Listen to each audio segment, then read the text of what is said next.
Theory base of accounting के पिछले video में हम लोगों ने पार्ट 1 में डिस्कस किया था अकाउंटिंग कंसेप्ट्स के कुछ पॉइंट्स डिस्कस किए थे, कुछ अकाउंटिंग कंसेप्ट्स हमने डिस्कस किया था। पार्ट 2 में हम लोग अकाउंटिंग कंसेप्ट्स के बचे हुए पार्ट्स को डिस्कस करेंगे, जिसको मैंने अकाउंटिंग कंसेप्ट्स को दो पार्ट में बांटा था, accounting concept 1 and accounting concept 2। Accounting concept 1 को हमने पार्ट 1 में डिस्कस किया था। अभी अकाउंटिंग कंसेप्ट 2 हम डिस्कस करेंगे, जिसमें हम लोग और कुछ अकाउंटिंग कंसेप्ट डिस्कस करेंगे। स्टार्ट करते हैं। अकाउंटिंग कंसेप्ट्स, जितने सारे अकाउंटिंग कंसेप्ट्स हैं इसमें से लगभग 6 या 7 अकाउंटिंग कंसेप्ट्स हमने पहले डिस्कस कर लिया है। अब जो बचे हुए 6 अकाउंटिंग कंसेप्ट्स है उसको हम लोग डिस्कस करेंगे। सबसे पहला कंसेप्ट है revenue recognition concepts. Revenue recognition concepts क्या होता है, हमें ये जानना है। रिवेन्यू रिकॉग्निशन कंसेप्ट्स किसको बोलते हैं? रिवेन्यू रिकॉग्निशन, रिकॉग्निशन का मतलब रियलाइजेशन। रिवेन्यू रियलाइजेशन कंसेप्ट मतलब रिवेन्यू जब रियलाइज होगा तभी उसे रिवेन्यू माना जाएगा। जब रिवेन्यू रियलाइज होगा तब उसे रिवेन्यू माना, इनकम जब रियलाइज होगा तभी उसे इनकम माना जाएगा। इसका क्या मतलब है? इसका मतलब ये है कि इनकम हमें कैश में मिले ये जरूरी नहीं है। इनकम जिस पीरियड का है वो पीरियड का हम अकाउंटिंग अगर बना रहे हैं तब हम उस इनकम को रिकॉर्ड करेंगे। अगर वो उस पीरियड का नहीं है तो हम उसका रिकॉर्ड नहीं करेंगे। मान लेते हैं हम 2005 का अकाउंट बना रहे हैं और हमने सैलरी पे किया है। 2005 में हमने सैलरी पे किया है फॉर 2006, सॉरी सैलरी पे नहीं का, रिवेन्यू की बात कर रहे हैं तो रिवेन्यू का देखते हैं। 2005 में मान लेते हैं हमें गुड्स सोल्ड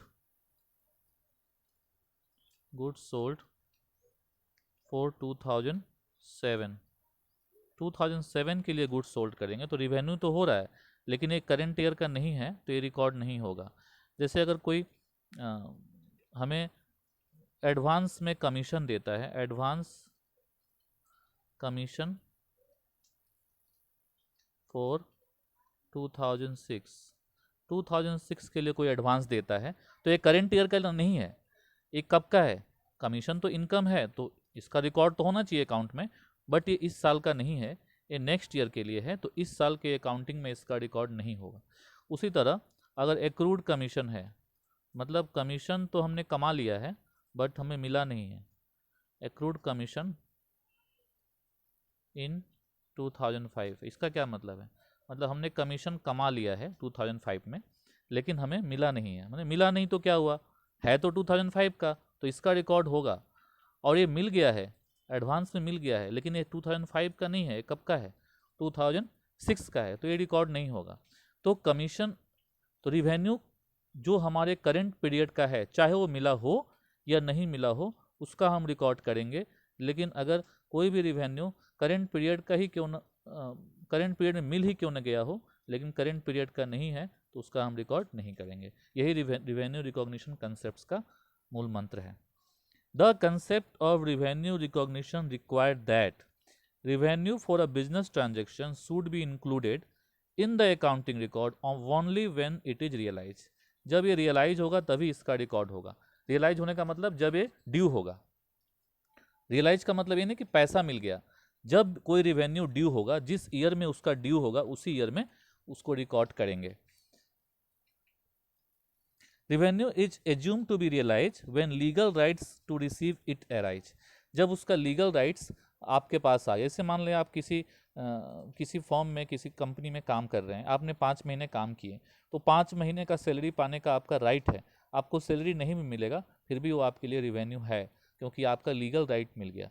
जैसे आप गुड्स सोल्ड कर दिए क्रेडिट में 10 लाख का तो आपको पैसा मिलना ही है, तो करंट ईयर में आपने गुड्स 10 लाख का सोल्ड किया, पैसा नहीं मिला तो क्या उसको आप रिवेन्यू नहीं मानेंगे? वो रिवेन्यू होगा। अब मान लो 2005 में सेल किए लेकिन पैसा 2006 में मिला तो वो रिवेन्यू किस साल का माना जाएगा?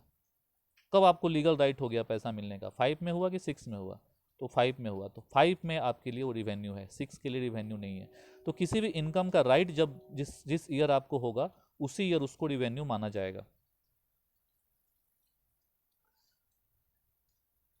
इसमें देखते हैं the point of time when goods have been sold और सर्विस हैज बिन रेंडर्ड, जिस गुड्स आपने सोल्ड कर दिया, सर्विस आपने दे दिया, the credit sale are treated as revenue on the day sale are made, sale जिस दिन हुआ उसी दिन उसको रिवेन्यू मान लिया जाएगा, and not when money is receive from the buyer, पैसा कभी भी रिसीव हो सकता है लेकिन रिवेन्यू वो उसी दिन का माना जाएगा जिस दिन वो सेल हुआ है। As for the income such as rent, commission, interest, etc. There are recognized on the time basis. For example, rent for the month of March 2017 का अगर रेंट है, even if received in April, receive कब हुआ? अप्रैल में, लेकिन उसको April का income नहीं माना जाएगा, उसको मार्च का इनकम माना जाएगा। Will be taken in to profit and loss account in the financial year ending 31 March 2017 and not in to the financial year beginning with the April, उसको अप्रैल का इनकम नहीं माना जाएगा। मतलब इनकम का राइट आपको तो अब मार्च में ही मिल गया था, पैसा भले अप्रैल में मिला लेकिन आपको रेंट का राइट मार्च में आ गया था, इसलिए रेंट मार्च में उसको इनकम माना जाएगा। उसी तरह इंटरेस्ट मान लो अप्रैल 2017 का है लेकिन रिसीव्ड हो गया मार्च में, लेकिन है कब का? वो 17 अप्रैल का है। अब अभी रिसीव हुआ तो अभी रिसीव से मतलब नहीं है, उसकी राइट कब है रिसीव होने का? अप्रैल में है, तो अप्रैल में उसको इनकम माना जाएगा। It will be taken into profit and loss account for the financial year ending March 2018। Next year के नेक्स्ट ईयर जब पीएल अकाउंट हम बनाएंगे 2018 में, तब उसको हम इनकम दिखाएंगे। There are some exceptional to the general rules of revenue recognition, इसका कुछ एक्सेप्शन भी है। जैसे मान ले कोई कॉन्ट्रैक्ट पे हमने कुछ काम लिया है, कंस्ट्रक्शन वर्क लिया है और उसमें 2-3 साल लगेगा, तो अब इनकम हो गया, हमें 2-3 साल का इनकम हमें एडवांस एक बार में मिल गया है, मान लो 10 करोड़ रुपया एक बार में एडवांस मिल गया है, लेकिन उसको हम एक बार में इनकम नहीं दिखा सकते, उसको प्रोपोर्शनेट अमाउंट में हम इनकम दिखाएंगे, 3 साल में बांटेंगे। 5 साल का कॉन्ट्रैक्ट है तो 5 साल का इनकम माना जाएगा उसको।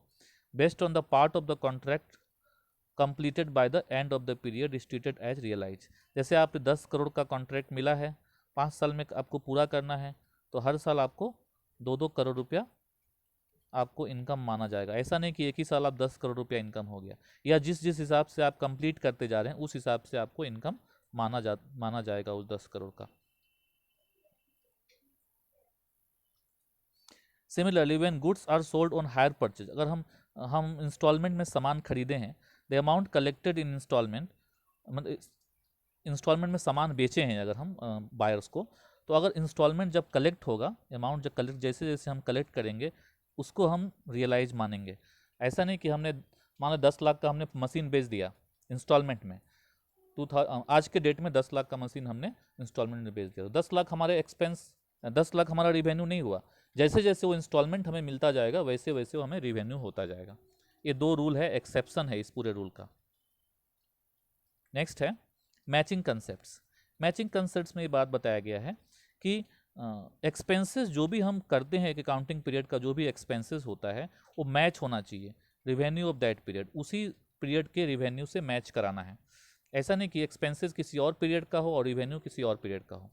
It follow from the this that the revenue and expenses incurred to earn this revenue must belong to the same accounting period। जैसे मान ले हम इनकम 2005 का है और एक्सपेंस 2006 का है, और हम तब मान ले इनकम 2005 का हुआ 50,000 और एक्सपेंस 2006 का है 60,000 नहीं है, मान लेते हैं एक्सपेंस है 10,000, तो हमने प्रॉफिट मान लिया कि चलो इनकम और एक्सपेंडिचर को माइनस कर दिए तो प्रॉफिट हमारा 40,000 हो गया। नहीं हो सकता, क्योंकि ये इनकम 2005 का है और एक्सपेंस 2006 का है। तो इनकम और एक्सपेंस दोनों क्या होना चाहिए? एक ही पीरियड का होना चाहिए। Revenue is recognise when the sales is complete. इससे पहले वाले में भी हम लोग डिस्कस किए हैं कि जब सेल हुआ है तभी उसको रिवेन्यू मान लिया जाता है, सर्विस जब दिया गया तभी रिवेन्यू मान लिया जाता है। ऐसा नहीं कि जब कैश मिला तब रिवेन्यू माना जाएगा, ऐसा नहीं है।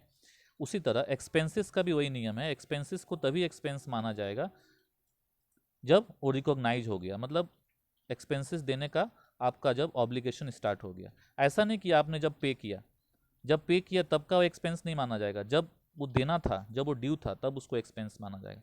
बट व्हेन एसेट्स और services has used to generate revenue, उसी तरह एसेट्स अगर हम खरीदते हैं या कोई सर्विस खरीदते हैं, तो जब हम उसको यूज करना शुरू कर दिए जब से, तभी से उसको एक्सपेंस मानना शुरू कर देंगे हम। ऐसा नहीं कि हमने खरीद लिया लेकिन पेमेंट तो हम बाद में अभी कर दिए, यूज हम कुछ दिनों बाद करेंगे, तो उसको बाद में अभी उसको इनकम मान लें, एक्सपेंस मान लें, ऐसा नहीं होगा। हमें जब कोई भी एसेट्स खरीदते हैं तो जब एसेट्स खरीद लिए हम तभी उसको एक्सपेंस माना जाएगा। ऐसा नहीं कि उसका पेमेंट हम बाद में किए तो बाद में एक्सपेंस मानेंगे, ऐसा नहीं होगा। एक एग्जाम्पल है, expenses such as salary, rent, insurance are recognized on the basis of period to which they relate। ये सैलरी, रेंट, इंश्योरेंस जो भी एक्सपेंस है उसको एक स्पेसिफिक पीरियड में उसको एक्सपेंस माना जाता है। ऐसा नहीं कि जब उसको पे किया गया, जैसे मान लो जनवरी का सैलरी बाकी था स्टाफ का, हमने पे किया मार्च में, तो उसको मार्च में एक्सपेंस माना जाएगा, ऐसा नहीं, उसको जनवरी का ही एक्सपेंस माना जाएगा। उसी तरह cost like depreciation on fixed assets is divided over the period during which the assets is used. अब एसेट्स को हम यूज कर रहे हैं, एक एसेट्स को हम 10,000 में खरीदे हैं और 10 साल तक यूज कर रहे हैं, तो जिस साल खरीदें उसको एक्सपेंस हम 10,000 नहीं दिखा सकते। पूरे 10,000 का एसेट्स है 10,000 का, और 10 साल तक हम यूज करेंगे तो हर साल उसको कितना एक्सपेंस दिखाएंगे, 1,000 एक्सपेंस दिखाएंगे। तो एसेट्स यूज के ऊपर उसको एक्सपेंस दिखाया जाएगा। While ascertaining the profit and loss of an accounting year, we should not take the cost of all the goods produced or purchased during the period। अब जैसे हम प्रॉफिट एंड लॉस निकाल रहे हैं तो सारा गुड्स जितना हमने इस साल प्रोडक्शन किया या परचेज किया, सारे को हम एक्सपेंस नहीं मानेंगे, बल्कि हम उस गुड्स में से जितना गुड्स बेच रहे हैं उसी को एक्सपेंस मानेंगे। जैसे मान लेते हैं हम 500 यूनिट गुड्स हमने खरीदा है, 500 यूनिट खरीदा है 10,000 में, लेकिन हमने बेचा सिर्फ 250 यूनिट ही बेचा है। तो जब बेचा 250 यूनिट तो एक्सपेंस हमारा 10,000 नहीं होगा, तब एक्सपेंस हम 250 का ही एक्सपेंस को एक्सपेंस माना जाएगा, तो 250 का एक्सपेंस 5,000 होगा, उसी को एक्सपेंस माना जाएगा। मतलब जितना का हम रिवेन्यू जनरेट कर रहे हैं जितने गुड्स को, उसी गुड्स को हम एक्सपेंडिचर मानेंगे। But consider only the cost of the goods that have been sold during the year. जो उस साल सोल्ड हुआ उसी को हम लोग एक्सपेंस मानेंगे। The matching concept implies that all revenue earn during a accounting year, एक अकाउंटिंग ईयर में जितना रिवेन्यू अर्न होता है, whether receive during that year और नॉट, चाहे वो उस साल रिसीव हुआ या ना हुआ, all cost incurred whether paid during the year और नॉट, चाहे वो पे किए या ना किए, should be taken into account while ascertaining profit and loss of the year. उस साल के प्रॉफिट लॉस निकालते समय सभी को हम लेंगे। पेमेंट से हमें मतलब नहीं है और रिसीप्ट से मतलब नहीं है, ड्यू से मतलब है।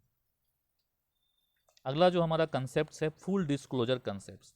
इस कंसेप्ट में ये बोला गया है कि जितने भी जरूरी मतलब मटेरियल और रेलिवेंट फैक्ट है अकाउंट का, सभी को, जो भी रेलिवेंट और मटेरियल फैक्ट है कंसर्निंग फाइनेंशियल परफॉर्मेंस, जिसका फाइनेंशियल परफॉर्मेंस से लेना देना है, must fully and completely disclose in financial statement, उसको फाइनेंशियल स्टेट में पूरा कंप्लीट डिस्क्लोज करना चाहिए, कुछ भी छुपाना नहीं चाहिए।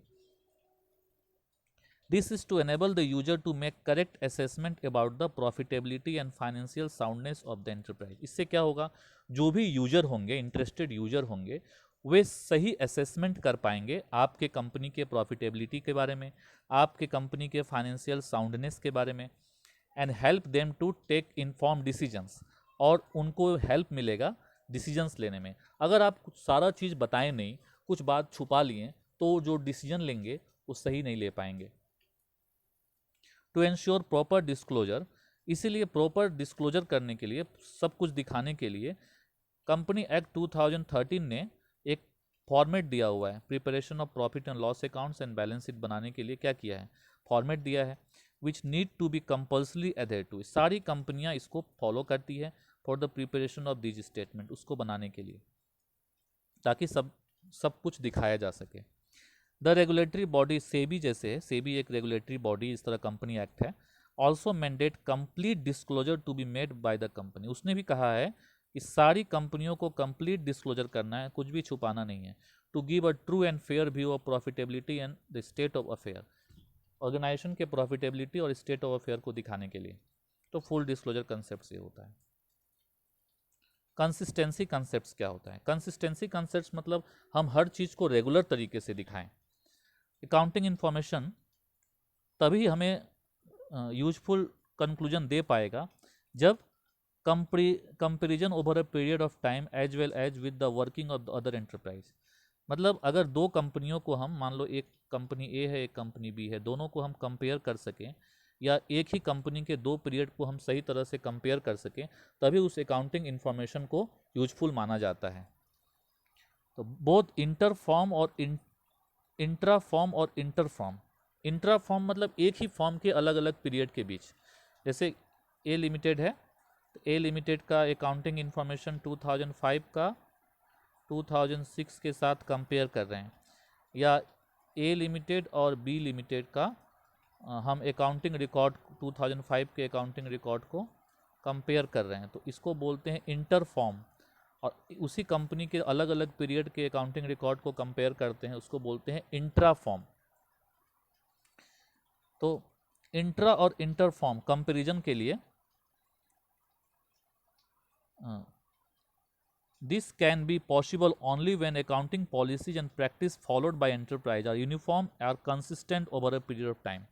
सारी कंपनियों को जो भी अकाउंटिंग प्रिंसिपल वो फॉलो कर रहे हैं, प्रैक्टिस फॉलो कर रहे हैं, वो हर साल एक ही जैसा फॉलो करें, यूनिफॉर्म एक जैसा फॉलो करें और लगातार फॉलो करें। ऐसा नहीं कि कुछ दिन कुछ प्रिंसिपल फॉलो कर रहे हैं, कुछ दिन कुछ प्रिंसिपल फॉलो कर रहे हैं। अगर ऐसे करेंगे तो कंपैरिजन पॉसिबल नहीं है, दो कंपनियों के बीच कभी कंपैरिजन नहीं हो पाएगा। एक एग्जांपल देते हैं, जैसे एक इन्वेस्टर है, वो एक फाइनेंशियल परफॉर्मेंस जानना चाहता है एक बिजनेस का, करेंट ईयर का, current year as compared to that of the previous year. वो जानना चाहता है करंट ईयर से प्रीवियस ईयर से कंपेयर करके जानना चाहता है क्या इंप्रूवमेंट हो रहा है कि नहीं हो रहा है। ही में compare this year's net profit with that of the last year. इस साल के नेट प्रॉफिट को लास्ट ईयर के नेट प्रॉफिट से कंपेयर करेगा। लेकिन मान लो अकाउंटिंग पॉलिसी ऐसा अडॉप्ट हुआ है with respect to depreciation in the 2 year are different, the profit figure will not be comparable.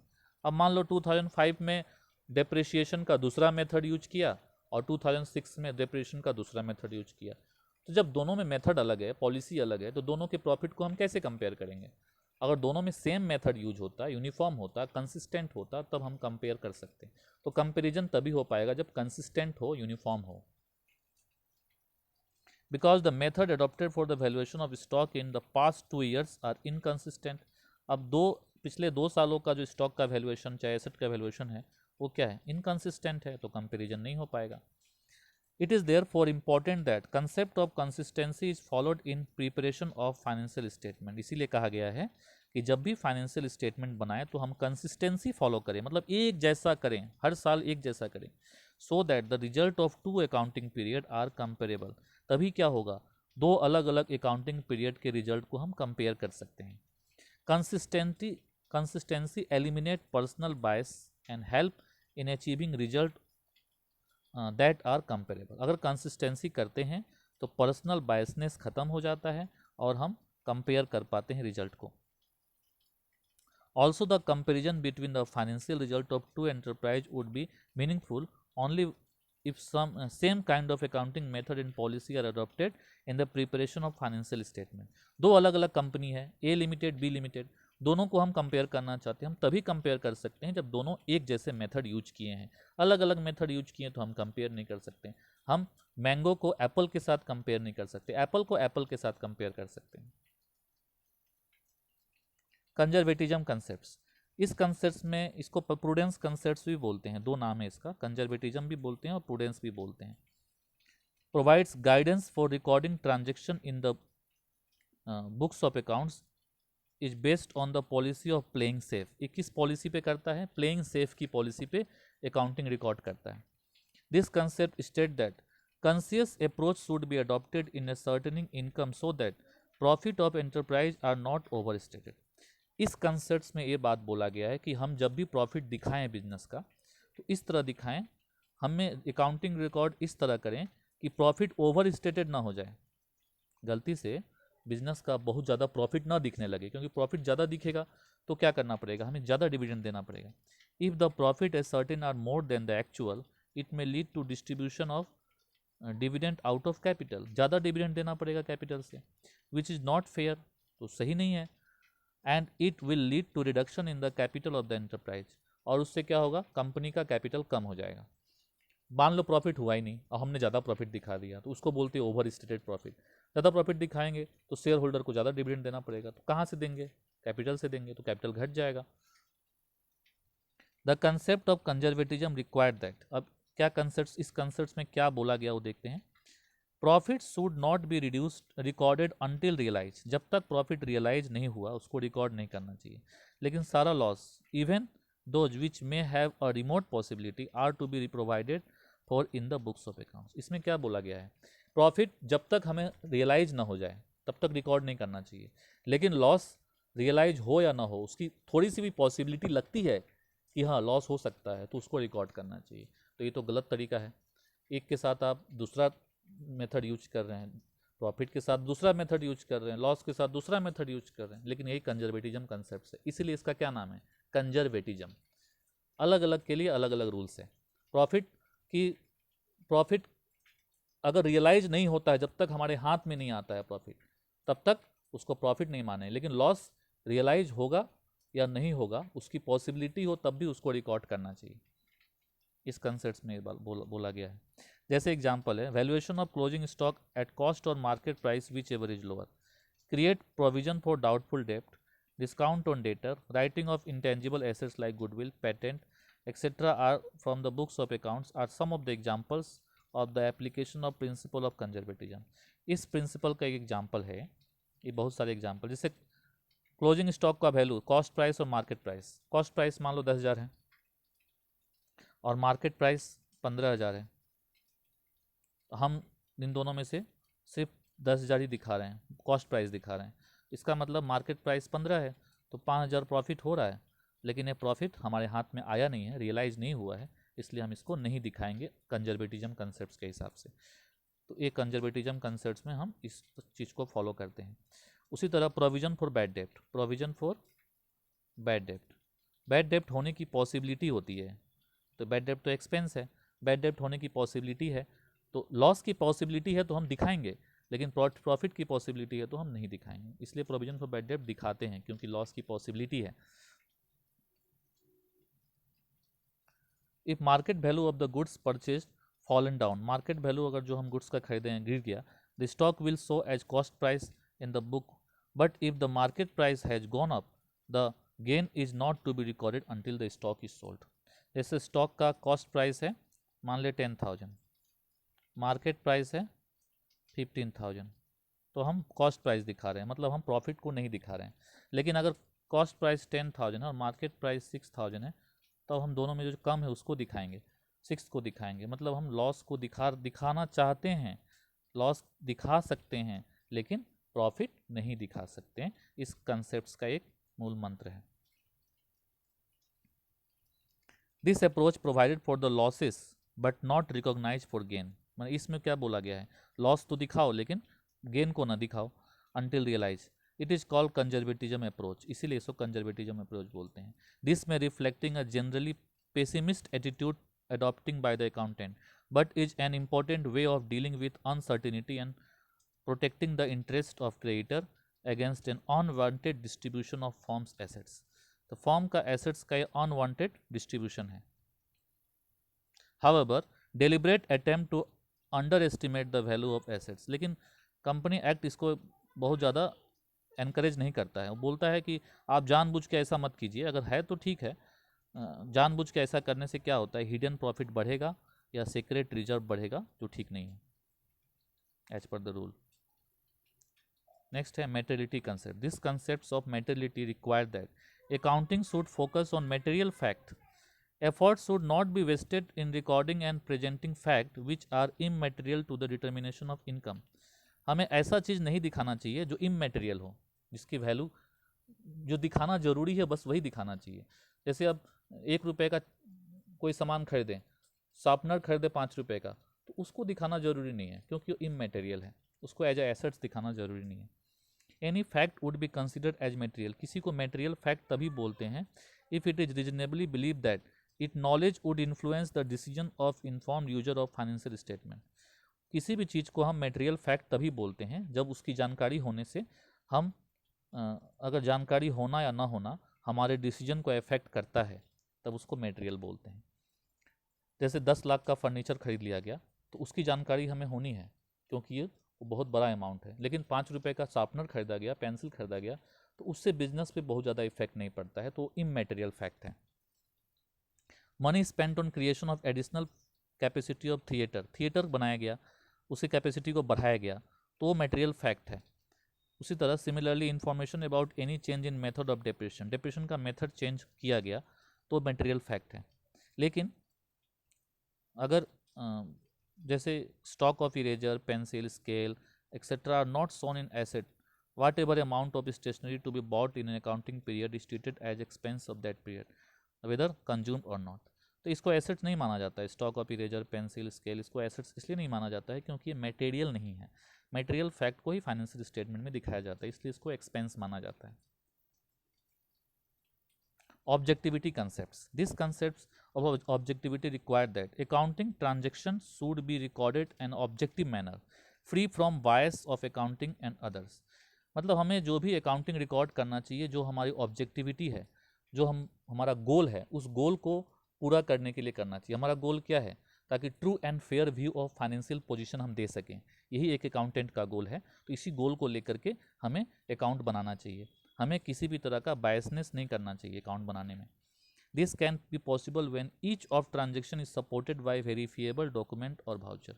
इस कंसेप्ट में बोला गया है कि हम जो भी ट्रांजेक्शन का रिकॉर्ड करेंगे, सब के अगेंस्ट में, सबके सपोर्ट में एक वाउचर होना चाहिए, वेरीफिएबल डॉक्यूमेंट होना चाहिए। बिना वाउचर का हम कुछ भी रिकॉर्ड नहीं करेंगे। Transaction of purchase of material अगर हम करते हैं तो कैश रिसिप्ट होना चाहिए या मनी पेड का रिसिप्ट होना चाहिए। If the same is purchase on cash और कॉपी ऑफ इनवॉइस और डिलीवरी चालान होना चाहिए। अगर वो क्रेडिट में खरीदते हैं तो तभी हम उसका रिकॉर्ड करेंगे। इसी के साथ ही अकाउंटिंग कंसेप्ट समाप्त होता है। Thank you very much.